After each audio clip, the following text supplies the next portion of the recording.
And when you begin to speak about me privately, I'm going to speak about you publicly. See, with this whole situation, and some of the people that Kat talked about, ironically, I have this issues with those same people. There were people that reached out to Tyler Perry on my behalf. Okay. And I was grateful for that. Okay. There was Al Sharpton, the Reverend Ale Sharpton, civil rights leader. Yeah. I sent him that audio. He listened to it. He said, baby, what that man did to you was wrong, and you're like my daughter. And we're going to have to get him to fix that. Right. We didn't hear from Al Sharpton for 6 months. The next time we saw Al Sharpton, he was on a podium talking about we don't need to fly commercial because we can fly Tyler Perry's private jet. I said, that's why maybe I'm not hearing back from him. Okay. Then we had our beautiful sister, Stephanie Mills. Yes. Okay. Who is, she don't play. Yes. Right? Mm-hmm. I told her what happened, sent her the audio. Now, I don't know if she listened to that audio or not, but however, she called Tyler Perry. She said, Monique, Tyler Perry does not want to revisit this. Okay, fine. Right. While we're on the phone, Tyler Perry calls her back and says, I will meet with Monique, but not with her husband.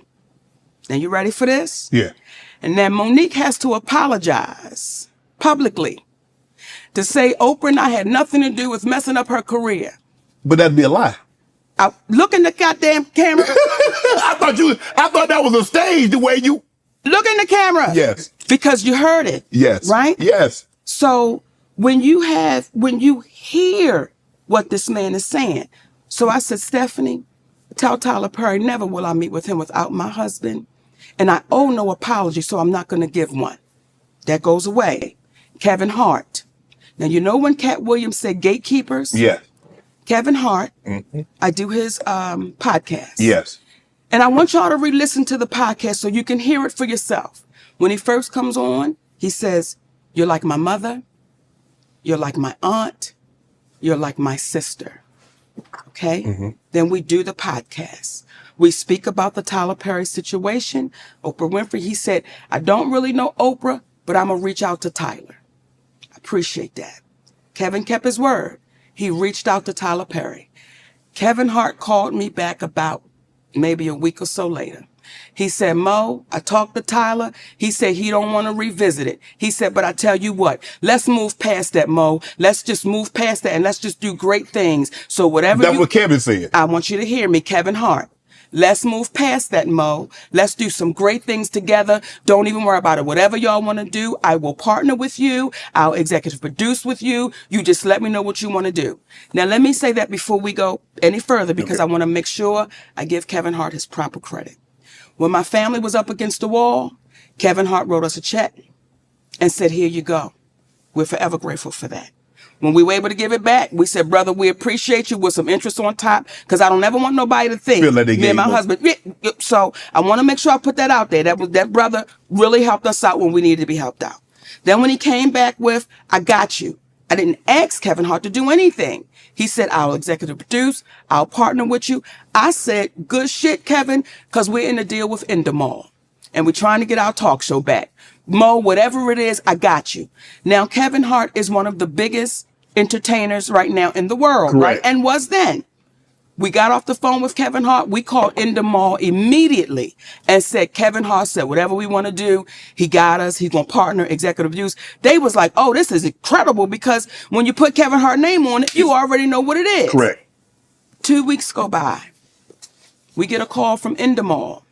Endemol says, we just got a call from Kevin Hart's manager, Dave Becky. And Dave Becky said, Kevin doesn't want anything to do with Monique. So whatever she told y'all, he doesn't want to do anything with her, nothing. You know, he doesn't want any kind of relationship with Monique. So what changed between the 2 weeks and plus he gave you a check, you gave the money back, then said he would partner with you, executive produce, whatever you need, Mo, hey, we got you. So what transpired, or what do you think transpired between then, that 2 week period? Well, soon as we got off the phone and they told us what Kevin's manager, David Becky, said, I called Kevin Hart immediately. I said, hey, baby, we just got off the phone with Endemol, and they said Dave Becky called them up and said, you don't want anything to do with me. He said, Mo, that's a miscommunication. I can tell you right now. I said, wait a minute. Are you okay, though, with this white man calling them up? getting in between our relationship after something you said. He said, Mo, that's a miscommunication and we're going to talk Tuesday. Don't worry about it. I'm telling you right now, it's a miscommunication. That was 2 years ago. If you talk to him, I talk to him. I've never talked back to Kevin Hart again. When people question my husband and why is he there, you would hope you would have one like that. I remember our beautiful sister Tiffany Haddish did an interview with GQ magazine. And this, in my humble opinion, is where we keep throwing each other under the bus. You're doing an interview with GQ magazine, and I'm assuming the journalist was a white person. And the conversation turned to Monique. And she said, well, I don't do business like Monique do business, and I'm glad I don't have that husband of hers. But she don't know your husband. And when I saw that, it's like, Tiffany, if you had a husband like mine, you may not have 2 DUIs. If you had a husband like mine, you may not be caught up in what looks like you could have been grooming a child. And I say all of that with no judgment. But when you speak about having a husband like mine, you open up the door. And I'm saying to you, if you had one like mine, you may not sit in these positions that you can't explain the next day. Right. Or it's a hard way to go. So once again... Well, she doesn't even have a husband, let alone like yours. Well, damn it now. You said it. I sipped on that, Shannon. That was a sip. That required a sip.